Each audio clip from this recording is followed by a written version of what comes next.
I'm Dan Rogers. Today we are here with the mayor of Amarillo, Cole Stanley. Welcome, Cole. Good afternoon, sir. Good to be back again.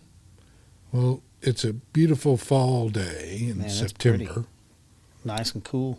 And what's the weather like at the city council? Yeah, so thunderstorms, lightning, and all sorts of rumbling down there. Really? That's the only weather pattern we've seen for years. And so no matter how smooth it is, or how much you want to enjoy just a sunny day, like it is just not, it's not the way that local governments function. You know, there's so much work to do. There's so many problems. And then there's always politics and agendas, right? And so it's just a constant struggle, kind of fighting through the storm. But then you make progress through it. It's just slow.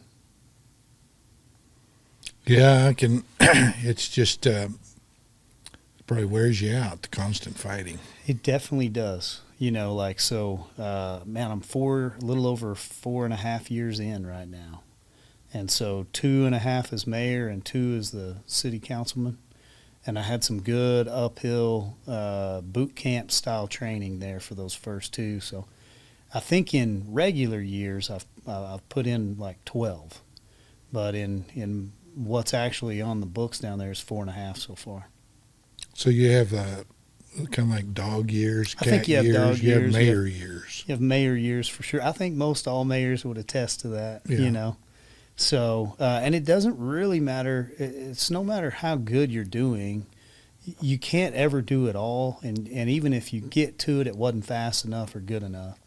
So there's a constant letdown, from just the natural antagonistic setup of there's always another problem that needs fixing. And then the last one, even though you fixed it, could it have been done sooner, faster, cheaper, whatever. So it's a constant carry, but overall, like still a worthwhile endeavor. But I wouldn't describe it as like a fun experience. You're earning your pay. Man, I earn all $10. So my accountant said, "Hey, did you get a W-2 from the city of Amarillo?" I said, "Nah, buddy, I don't think they're sending that." Well, you have to get over $600. I didn't right? get enough to register. I think my total pay is around $200 a year. Yeah, on a 1099, you'd have to have over 6 to require it, I guess. Yeah, and if they sent the W-2, I didn't get it, so oh well. Unless you're an attorney and they have to send it no matter what. Yeah. You have to send an attorney a 1099 no matter how much because they're not trustworthy. Good old rules and regs, man. We need more. So. Well, that's good that you're earning your pay. So you just got through the budget? Yes, sir. That was a big... It was a long one, Yeah. and then we've learned a great deal about the budget. And so at this point, I've been able to understand and comprehend. You have budgets over here, but then you also have financials. And so the tendency is for a bureaucratic government to conflate those and to always allow elected representatives to be focused on the budget. Just focus on budget, focus on budget. Well, that's never going to get you the accountability that you need on the financials. It'd be much like if you hire me to do your job, so you want me to remodel your office, and I give you a budget, and then halfway through the job, you want to know like the accounting side, and I just keep pointing to the budget. Well, the budget's still good. Budget's still good. Yeah. And then to make matters worse, we have multi-departmental items that can get passed back and forth legally. So even the budget that I present to you may or may not be within those dollar figures. So understanding the financials of the city have been very helpful. And I got a couple councilmen that I think understand it as well. And so walking that out over this year will be something that will greatly help us as taxpayers moving on in keeping a true accounting of what is getting paid for, and not just that the services are met, but that if we bring something in under budget, where are those dollars coming back in so your elected representatives can direct those? Yeah, that's the important thing. A budget's just a guide, a general idea, concept, right? Well, Whereas the financials, that's what you actually spend. Mhm. That's what it cost, that's how much money you brought in, Sure. actually, and what you actually spent. And And with that's what you need to focus on. you have to be, and with the nature of the setup, they want your elected officials, and I say they, any government bureaucracy wants your elected officials to feel like your job is to put forth a budget, and then we'll go and make sure all the services are provided. And then if we go over, we'll come and tell you. Well, that's not true accounting. That's not accountability. That'll never identify efficiencies. And ultimately, all you're doing is just stamping a document at the beginning of the year, and then you're receiving it at the end of the year in some form or fashion. And so what we would like to see right now is more quarterly reporting, and we're getting those in our financials.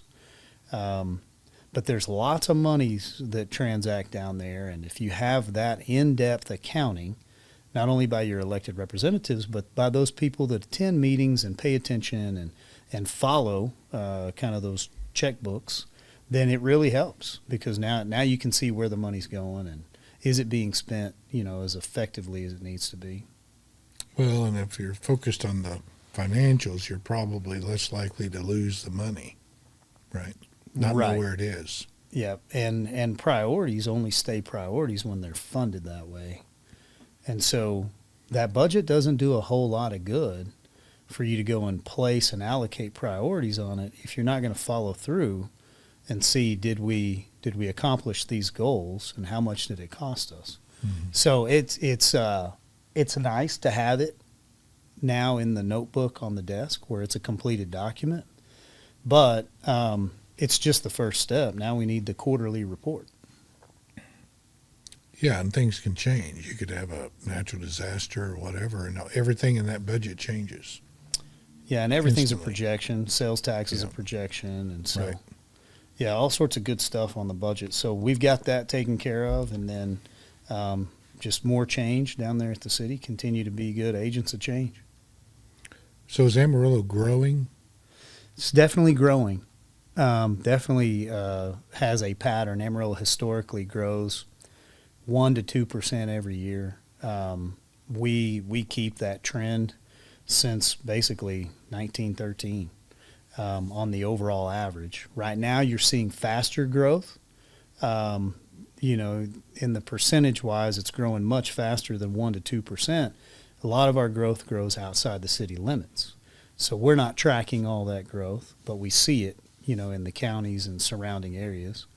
You've got big projects that are coming to town, a lot of stuff out there by Pantex. You've got Bell Helicopter moving with big contracts and some good things that are coming that way. And so economic growth doesn't always translate into more residents inside city limits.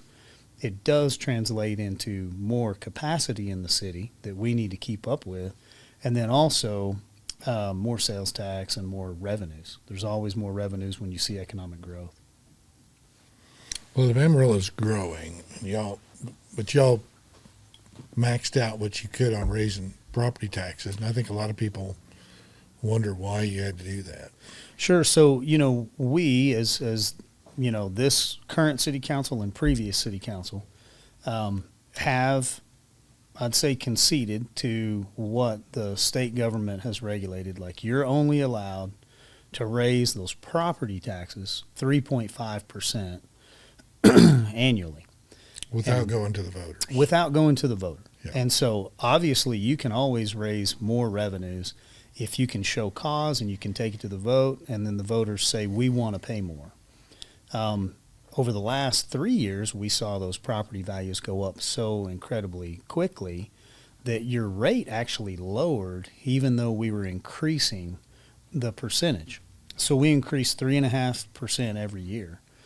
We kind of got accused of lowering your taxes. We didn't.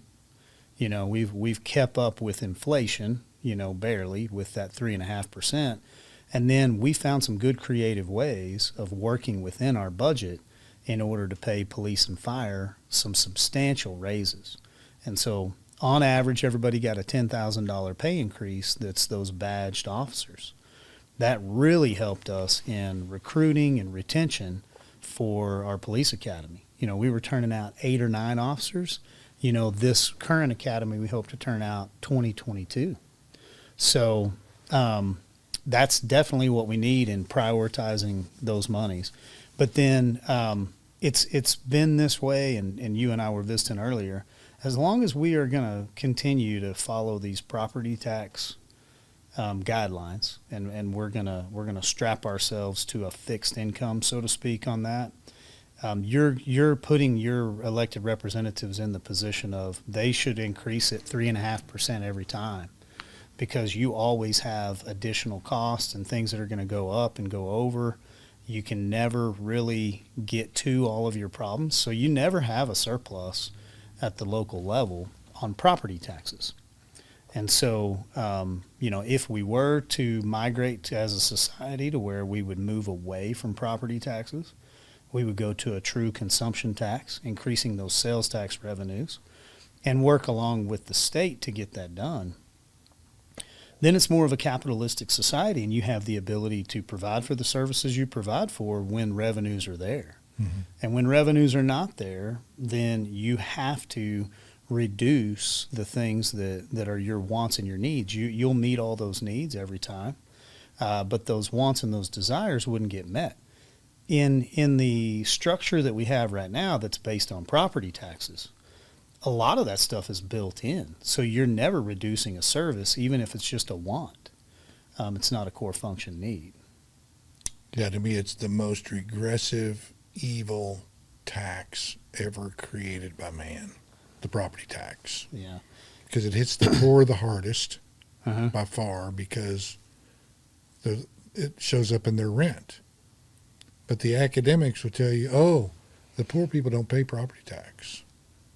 It's the rich, the property owners. But who lives in the properties? Mm-hmm. So they're wrong. Well, and if you say it's regressive, you also have to say it's unconstitutional in the way that tax. In the way that you are directly taxing an entire population for properties that they've paid for. And you're taxing a basic fundamental right. Yeah. The right to own property. The worst part though, that money is such a small amount of money in our budget. Our budget is really ran on grant funding, fees and rates that are being billed out for services, sales tax.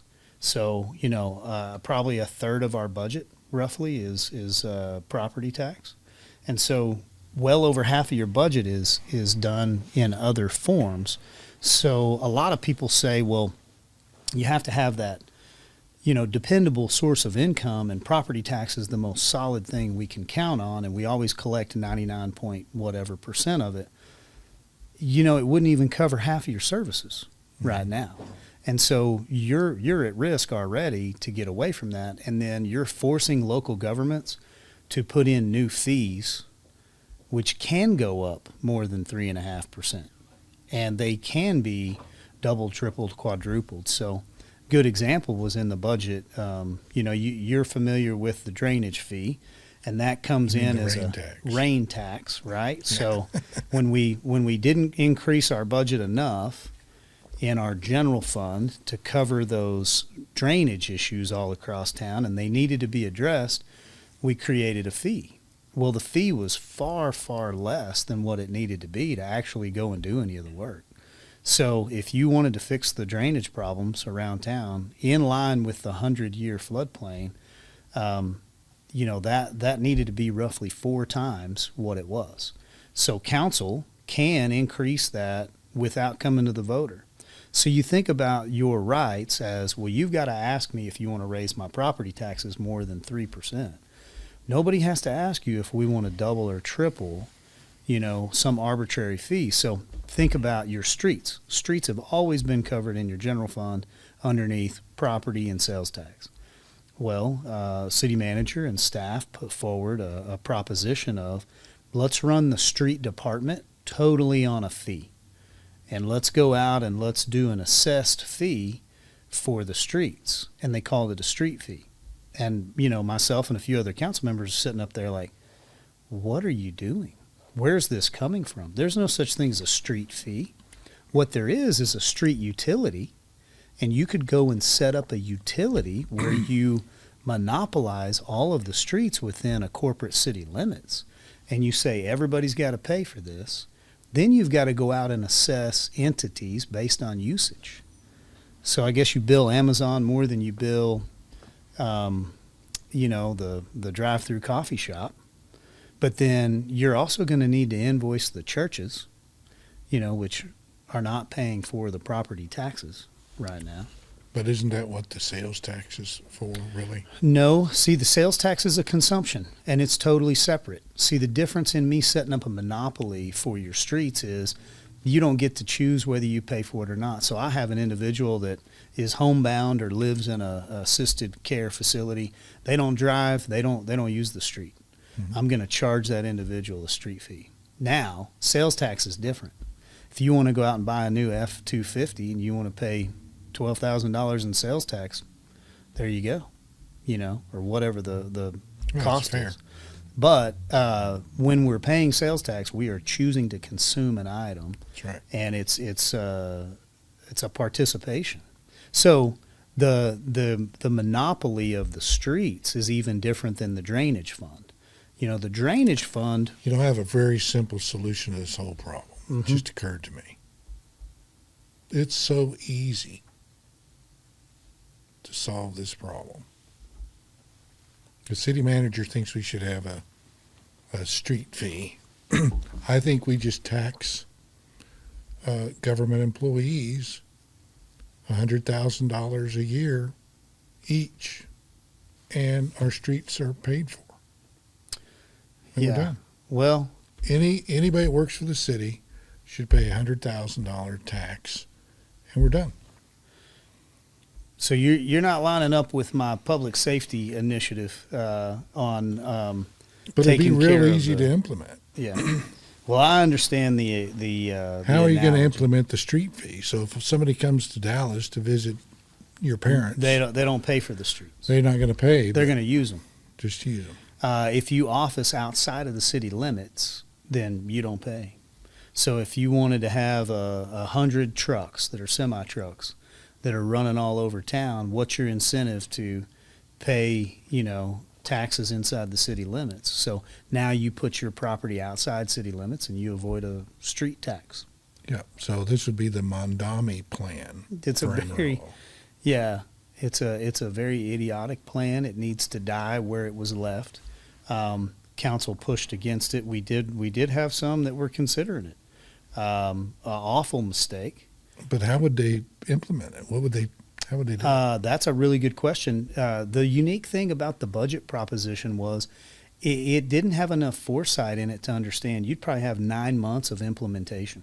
So you'd have to run your budget in the red for 9 months before you started collecting that fee. So how you put it in a budget that has to be implementable by October 1st, I don't know, because we were in discussions. But even if you were to bring it back as a discussion item, you have to go out and you have to hire consulting firms to do an assessment of street usage and then to come up with a metric. And then council has to hear the public several times on what's fairness look like. Should churches be charged or not charged? You may have 10,000 vehicles on and off of a parking lot on Sunday morning at one location, whereas, business A only has one customer at it every day. So like, what's the fairness on that? It's a train wreck. Yeah, it would be the best way to destroy Amarillo. It is a way to go out and revenue monies without having to ask your boss. And so, like, really the way forward is come and ask the citizens, hey, we need more money for streets. And if that's the case and you're not keeping up, which we presented a different plan, and the streets are getting repaired, which is good, it'll take us years to catch up, But then if the costs continue to grow and it's not affordable, we have the option of asking you. And then if you say no, what we get is the consequence of, well, our streets aren't getting paved as often as we'd like. And I think I saw staff basically just feel like that wasn't in a consideration. Like, we don't go and ask. We just go and figure out a way to do it, You have to have that balance. Otherwise, you really don't have any representation with your taxation. Right. Well, when a new subdivision's built, you're the developer. You're having to pay to put in those new streets, right? Mm-hmm, that's right. And you have to do them to the city spec. Mm-hmm. And if the city's happy with them, then they maintain them because they're getting the tax revenue Mm-hmm. off and the utility revenue. Mm-hmm. Right. To me, if a city is properly, the proper way to run a city is through your utility revenue, right? Your water and your sewer and your trash. You should be able to run the city's basic functions with the revenue coming from that. And if you can't, something's wrong or you're doing too much. So you're not wrong, but the correctness of that statement is you do have costs that are exorbitant now, and so like we do have to factor in the fact that my business isn't the only business that's having to charge an excessive amount of money just to construct a product. You're seeing this in your maintenance and repairs. The cost of living continues to go up, and so it is not business as usual when we're buying a fire truck that cost $1.7 million and less than 6 years ago cost $650,000. So like when you have But the reason it costs that much is because you're paying it. If everybody would, the old adage is the cure Yeah. for high prices Uh-huh. is high prices. Stop paying it and Mhm. do without. yeah There's when we ways to put out fires without new fire trucks. when we allow for correction in the market. But what we see different government intervention that prevents for good capitalism and correction in the markets. And so you also have different things that compromise your city's integrity to run well, like an illegal alien influx of millions of people that are hitting those dollars more so than they should on your public safety. So there's plenty of excuses to look at. They don't really work out any better. I mean, bottom line, the cost is expensive. You're having to charge it, and you've got to steward it well. But I agree with you. We are doing too much. We do provide services that aren't core services. And so if we can afford them, then I think it's okay. They're built into your budget. But at the point where you can't afford them, then cut them. Don't go out and create a new revenue source Right. that pays for core functions so that you can keep things that aren't functioning maybe at all Right. in the budget. And that's the lack of accountability that you have in your household budget. When you've decided, I can't work anymore, we don't have any additional revenues coming into the house, what you decide is these are the things I can live without. But what happens is the people in their households, they quit buying. Yeah. So then all your sales tax revenue shrinks. Mm-hmm. Right. And then people move outside the city limits and property values drop. Mm-hmm. So what happens when property values drop 30% inside Amarillo? What's going to happen to your property tax revenue then? Yeah. So if the old saying, if you're not growing, you're dying, right? So we have problems that are associated with life. We are a growing community. So like if I had a dying community where, every year we lost 10,000 people and every year more people sold the farm and moved to town, right? And we're a small community. Yeah. We would be structured differently in the way we manage our monies. We are having to manage monies based on the fact that we have to grow. So those arterials and all of those infrastructure projects are because of the amount of growth that we're seeing. So it's capital you have to invest in order to grow. So if we just ran the city at status quo, I'd have plenty of money. But if I don't want to be 5 years behind next year, then I've got to plan 10 years out. And so that causes the additional growth factor. And that is the component that I think we deal with that maybe your everyday public doesn't necessarily see it. If I just need to maintain the trees, trim the leaves on it, that I can put in the budget and I can hit that every year. But when every year somebody can build a park and put additional maintenance issues, on us, and when we have more people using the parks and more events and functions, then you have additional costs that come along with that. And so it's a balance, it's a dance. We've learned a great deal. I'm not even sure that we're any good at it. We're just trying really hard, So how's this new Fermi that's supposedly coming in that affect Amarillo? Is that a positive or a negative? It's a positive in a lot of ways. Like anything, it has the potential of having some negatives. The interesting thing about Fermi, and I appreciate the fact that a lot of people feel like mayor and council is where all business gets done. Mayor and council is not where business gets done in Carson County and Panhandle, Texas. And so the Fermi project is right outside of Pantex. It's inside of Carson County. It is coming to our region. There is a high market for production of power, specifically nuclear power, which is what that is designed to do. And then for data centers, just like you've seen, in Abilene. And so because capitalism will drive it there, we are being asked, like, hey, do we want this as a community? Let us come down to city council. Let's talk about it. Let's decide whether we allow them, to come here or not. And that's not the conversation that's being had. The conversation is do I and the city council want to sell water to an entity that is a water user? And then how much water? And can we convert our water into more than just currency? Can we buy into an industry standard that pays an ROI and a high index, a high return for what it can grow to out there? And I think it can. So it is coming. These guys have spent tens of millions of dollars so far. It's billions of dollars worth of projected cost. And then they have a lot of planning and stuff left to do, but they've already started construction. And so there's plenty of concerns around nuclear. There's plenty of concerns around AI and data. Those are not anything that I'm trying to field as the mayor as much as I'm just trying to field, like, how do I represent my public well in protecting one of our most important resources, which is water.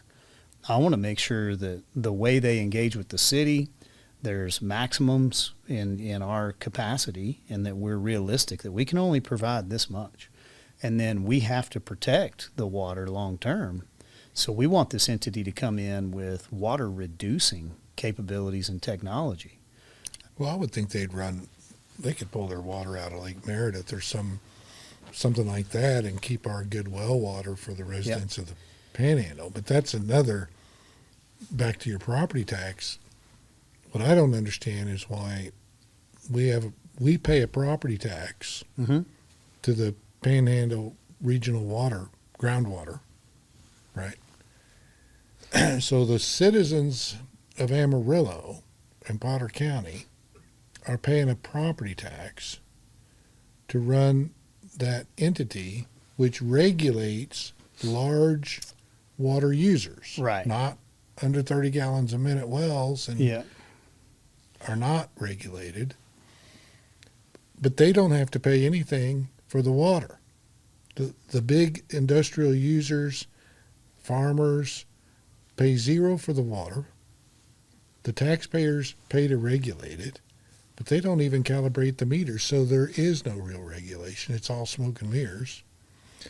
So then the citizens of Amarillo are paying the tax for the water that's going to benefit Fermi. So why can't Fermi pay for the Groundwater Association, which is $1 million a year? Yeah. And we don't have to.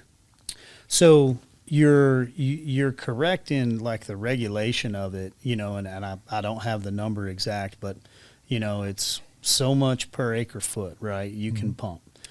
Supposedly, yeah. Right. We need that, and we need that regulatory control for examples just like this.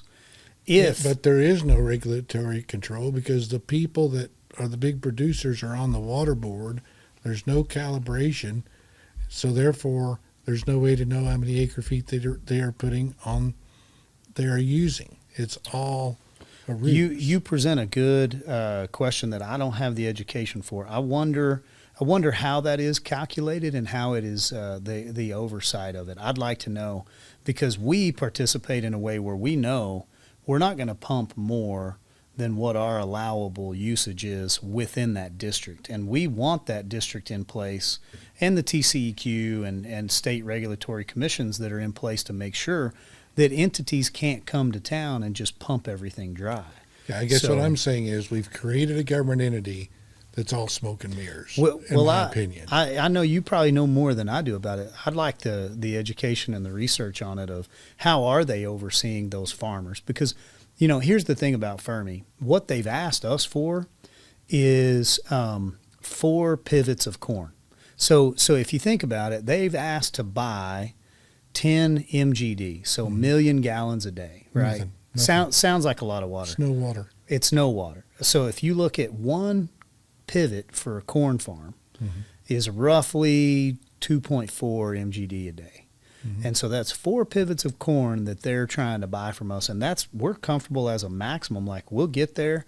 But then Fermi has offered to pay for infrastructure, pipelines, wells, and all that stuff to increase our production so that we don't reduce our capabilities at all. What we're not going to do down at the city is ever tell our resident, hey, you can't water your yard because Fermi's getting all of their water. We're not going to do that. Yeah. So if Fermi's going to come to the table and put their millions of dollars into our infrastructure, gift it over to the city, and then pay 1.5 to 2x what you're paying for water, I see that as a good deal, as long as it is a straw on one end of Lake Meredith. It's a minute amount of water. What I want to protect is that entity doesn't grow those consumptions to where they're taking more than what our capacity is. And right now it's far, far below anything that would be concerned. But that's not being communicated as well, I think, to the public. Now, on the regulatory control, we would manage that because we're selling water to them. How the farmer pumps his water, I'd be curious to know, like, who knows how much water he's pumping out of those pivots. Well, they read the meters. The Groundwater Association reads the meters. But I asked them, I said, because I have a water system and I'm regulated by TCEQ. To me, TCEQ should regulate all the water. We don't need these boards that cost taxpayers a bunch of money, and it's just, to me, it's just a waste. Yeah. You've already got capable people at the TCEQ that understand water. They can read the wells. They can have them calibrate their meters like we have to. And I was appalled when they said, because I have to do it, and I'm always looking for somebody to calibrate my meters, right? Well, you've definitely got. When they told me, what? We've never done that. Meters wear quick, and you're pumping. You definitely have some anecdotal evidence that I don't. 5,000 gallons a minute. You're in no time that meter's off. Okay. By a large amount. If we have in this aquifer in the Ogallala, we have all of these water rights that are separated, and we're all kind of pumping from the same well, even though it's scattered all across the panhandle. The concern is we do need a regulatory body that looks out for the water for the health of the state of Texas. That's right. This entity that's coming to town is asking for such a minimal amount of water usage from the city. We're pretty comfortable in trying to focus on the positives. Yeah. So they're bringing jobs, they're bringing industry. It is something that you can see the benefit. So you take ERCOT, for example. So this entity has the ability to produce up to 11 gigawatts of power. The Hoover Dam produces 2 gigs, and that's the Hoover Dam. Dallas-Fort Worth Metro, somewhere between 3 to 4.5 gigs in usage, depending on what you're looking at. To produce 11 gigawatts of power, even if they used 5 out there for all their data centers, they would still be selling power back to the grid. And so you would be looking at an entity that's going to shore up power to your grid, which is something we need, and then clean power. But the problem is, I don't think they could tie into the ERCOT grid because it runs at a different gigahertz. I think it's great that it's not tying into the ERCOT grid, because what grid would it go to? Yeah, Austin and Dallas. No. Well, and where's it going to go right now? It's going to go to SPS. Southwest It's Pool. going to go to that old one, and that's us. And so I love that. I think we're that's on a different grid, which is called the Southwest Pool. Yeah. Runs from Maine all now the way down they've got lots of other through options. Phoenix. Yeah, But Fermi is not going to just buy water from the city of Amarillo, and the council still needs to make sure that that's what they want to do. But I can see the conversation, shored up enough now that, once they've got their contracts in place and they're going, there will be farmers and ranchers that are selling to them. There will be other municipalities that are selling to them. They have brackish water capabilities. I mean, it doesn't need to be potable. yeah. They have affluent, options on treated water. So I'm giving you a little bit, but it's a really high level, and I'm no expert, especially when it comes to regulatory commissions, which I would love to deregulate as much as possible. I feel like we're over-regulated already, but then there are things that need regulatory controls. Yeah. Water consumption at the state level is very healthy, Yes. but you bring up a good point. Like, how are they monitoring that? I don't think it's all to appear that they're monitoring it. I believe. But I think this has all been planned a long time. Mm-hmm. I think that's the reason they did the wind The wind farms? farms in the beginning. And it was my wife that said it. She says, something else is going on. This doesn't make any sense, because we had to fight them, and we beat them. Yeah. And but it didn't make sense where they were going with all this and stringing all these CREZ lines everywhere. And then when you look at who's behind it Mm-hmm. and who the players were, and they're all fronts for the same people, Mm-hmm. and it's all tied to Rick Perry, right? Was then. That's how they get their donors paid back, is they give them these deals. But we said then, or she did, they use us as their junkyard, right? The Panhandle. Mm-hmm. And they're going to do something else. This is just short term. And 15 years later, here pops up overnight Nuclear. Mm-hmm. At Pantex. And a much better option for the outputs. Yeah, I'm not for or against it. It sounds to me like a good idea. Yeah. And I think way better than all these wind turbines that are polluting everything. Mm-hmm. I mean, those things are mechanical. They are full of oil. They leak. Yeah. They harm the environment. They harm the birds. They pollute our beautiful view shed. Yeah. There's So nothing good about a wind turbine. and then you also have the solar aspect, and solar may have additional capabilities, but currently, right now, it does not have the storage. They're both unreliable. Wind, very few of them actually produce. They say they produce all this power, but I've talked to the engineers, and they tell me they don't. Mm-hmm. That they have to run in series of 36, and if one windmill's down, it's producing zero. You have massive line loss. So it has to produce like 3 times the amount of energy just to, Yeah. then Well, you might be proving it's all that. negative. You in might other be words. proving that old saying, like, smartest guy in the room is that farmer, Yeah. So I don't know if you're an old farm boy or not, but you definitely have gotten some good education. I out learned there. more going through fighting the state on destroying the Paladero Canyon, Mm-hmm. listening to all of them and listening to the engineers. I mean, it's just amazing what we learned and what's really going on. Yeah, I've learned more fighting a few good fights down at City Hall than I ever learned in a classroom. Yeah. So it is a large item to wrap your mind around. Here's what I would like for everybody to hear. We haven't done anything. The city is receiving proposals. We're understanding technologies. We're being told in capacities and output. We're looking at what are the pros and then what are the cons and how much does this cost. We're also looking at negotiating a good deal. Moving forward, can we revenue an extra $10 million for the city budget in excess from what that water would go to if we pump it inside the city limits? Like, I want to look at those deals, but I need everybody to hear us say, like, we haven't done anything.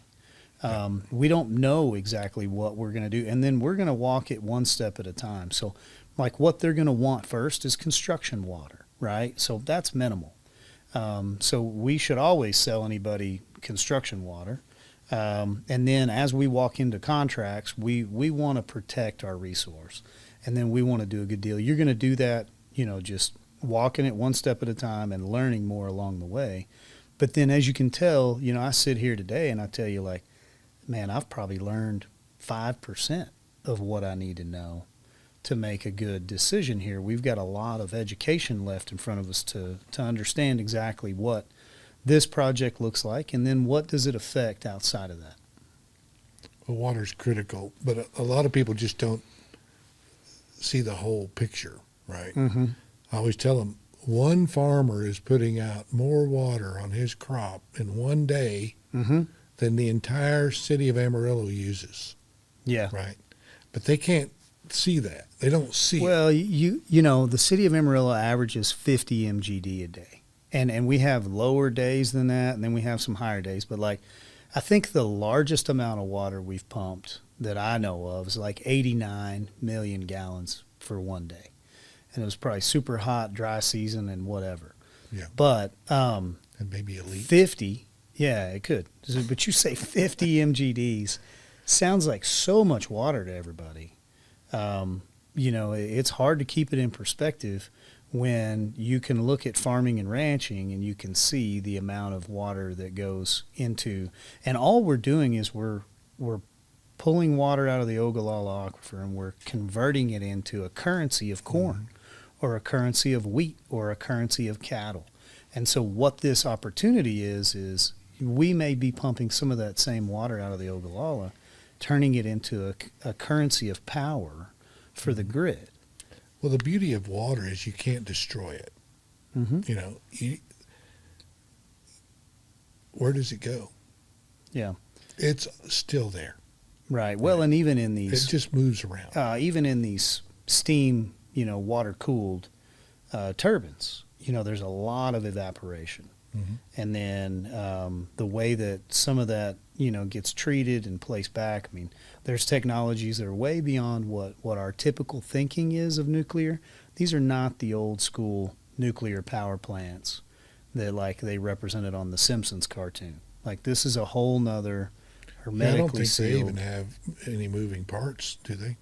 Oh, they're complex. Yeah. And they have water that's pumping through primary and secondary loops, and then it does go to a turbine, and so the power generation is very intricate in the way it has to function engineering wise, but it's pretty simple. And you need something that goes bang and turns something, right? Just something to heat the water and turns it to steam. Turns it into steam. It's yeah. So, but then the capability for that clean energy, you got to hear 11 gigawatts is a ridiculous amount of power. So, But see, we used to run everything on steam. Steam is extremely powerful, mm-hmm. right? We had steam engines originally. But the problem is people would let them run out of water and they'd blow up and kill them. Yeah, and this is So it comes back to water. This type of power generation has never caused a fatality. So you got to think about the fatalities that are associated with wind energy. It's far more dangerous than it is for nuclear. So I think we as a society that grew up next to a nuclear plant in the weapons industry are fairly comfortable with the nuclear side of this. I think we want to know more to understand what does the water usage look like and what's the long-term plan to make sure that 200 years from now everybody is still living and thriving in the Panhandle community. Yeah, I just think that we allow people to create narratives that we're running out of water. It's the same people that tell us that we're going to die because of climate change, right? Yeah, I love Climate's to. always changed. Water moves around. We're on Earth. Yeah. Get used to it. I think it is unique, and Trump with his speech yesterday to the UN was interesting. That's the largest pushback against what he called a climate hoax that you've ever seen, inside of those walls. And so, the people of the United States have woken up, and we're now communicating about it.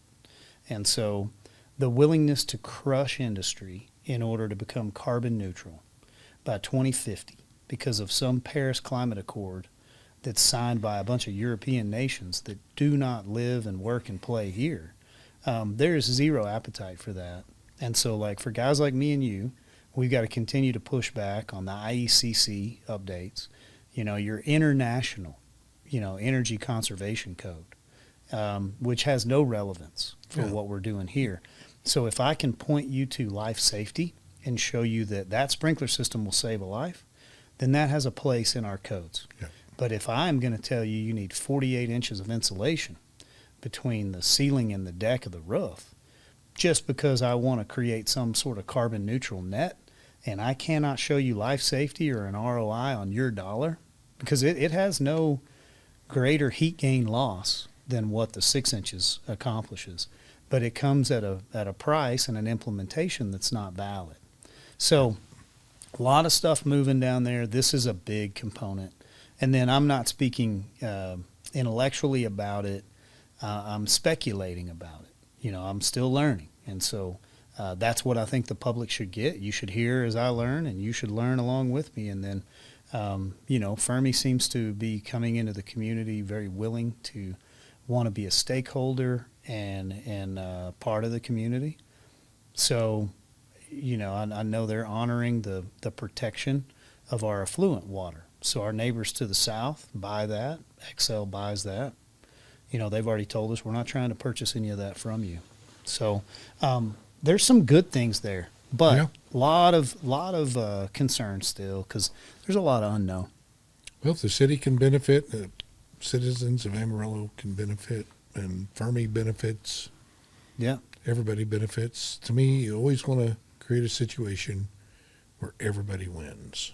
Well, and if you no can get busy, I don't know what you've been doing lately, but like if you can get busy down at the state abolishing those property taxes for us, then let's get that consumption tax up and then get it where it's held locally, and then man, we're blowing and going in the state of Texas. The state of Texas. Maybe we just need a resolution from the city of Amarillo supporting the plan. We could work on that. I might be the lone ranger up there right now who thinks it's a good idea, but let me keep talking. I took it to our county commissioners 6 years ago, and they laughed me out of there. Yeah. The county commissioners could choose in their county to not have property taxes. But you have to give them the opportunity to have an increased sales tax.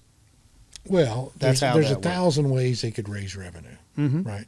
You touched on it. Now, you've got some people that maybe not aligned philosophically that want a road tax, a street tax, but why don't they propose a power line tax? Why aren't they charging Excel for the power lines? Everything that's going to data, and what are we not allowed to charge for right now? We're not allowed to charge for those easements in all communications. So the FCC took over those, and we don't get to charge for it like we used to. Well, to me, there shouldn't be easements. They should be licenses, right? Yeah. And they should have an expiration, which gives the cities control. So then they can renegotiate that every so many years, and they should get paid for it. And we need local control because we are the ones closest to you. We are being removed from, the adjacency to that local control, and that's getting more difficult. The answer to that is not to just increase revenues. The answer to that is to creatively redesign the system for the amount of growth that's coming. So create a state of Texas that has no income tax. Boom, already done, right? Where do you want to office, California or Texas? Well, Texas. Create a state that has, an abolition on property taxes. Now you have a state with no property taxes. I'm telling you, the consumption think you tax could- would be well The received. consumption, and you apply it to everything across the board. I say, and I told them this years ago, you apply the sales tax to everything, and you drop it in half. Whatever your sales tax rate is, 8.25, drop it in half, apply it to everything. Mm-hmm. You'll bring in so much money, you can't even figure out how to spend it all. Yeah. You don't have to have some think tank crunching numbers because they don't understand human nature. All they can do is look at numbers. They mean nothing. It's about the invisible hand and the human dynamic and the human spirit. And if they own their property, the reason I really want people to have no property tax is because then they own it and then they'll fight for it. Yeah, and if you And don't, that's the most important thing. if you don't get back to that true private property right, then ultimately you have a society that moves towards a renter's mentality. Yeah. And all you're doing right now is building a legacy of rent, Mhm. if you think about it. And so, like, there's a lot that can be done there. I don't have the magic formula, but there's a formula mathematically that works. We to are all revenue. renters now. We've taken the feudal system Mm-hmm. and brought it back. And now it's just a different name. Mm-hmm.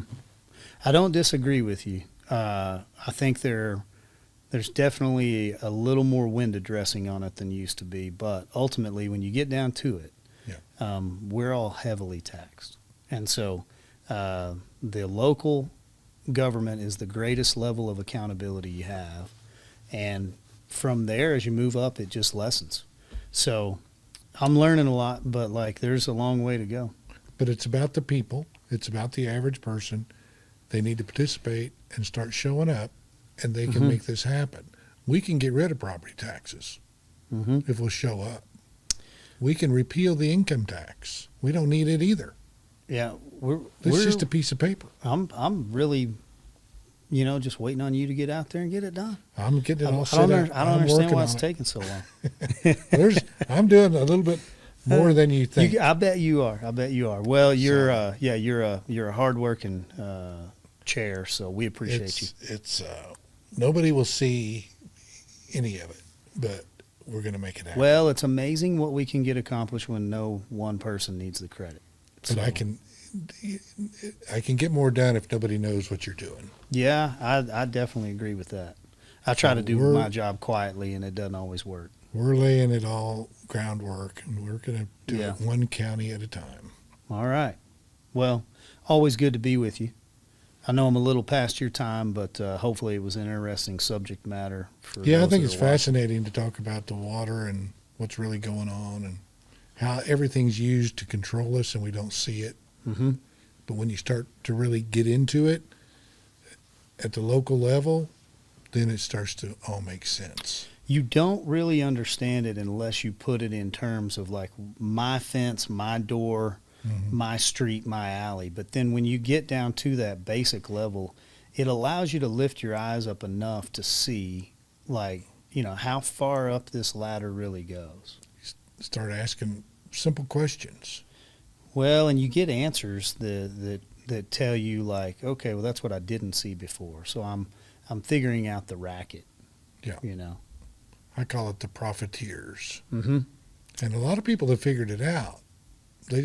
But they're benefiting from the system. That or the system's overwhelming. You don't know how to get out of it, so you just Yeah. move along. And that's a lot of it too. Yeah.